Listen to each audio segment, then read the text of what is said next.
अगं स्वरा, गणपती बसून 4-5 दिवस झाले. तुझ्या हाताचं काही प्रसाद बिसाद आहे की नाही? काय कराय बरं?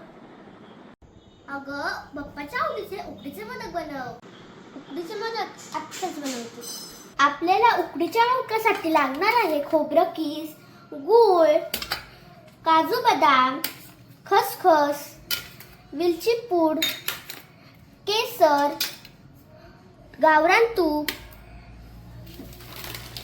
तांदळाचे पीठ आणि पाणी.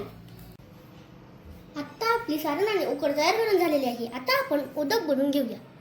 तर आता आपले मोदक बनवून झालेले आहेत. तर आता आपण याला उकडून घेऊया.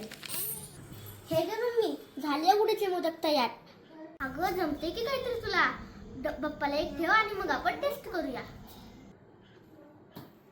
छान झालेत मोदक. सर्वांना आवडले. पुन्हा बनव. Thank you mummy.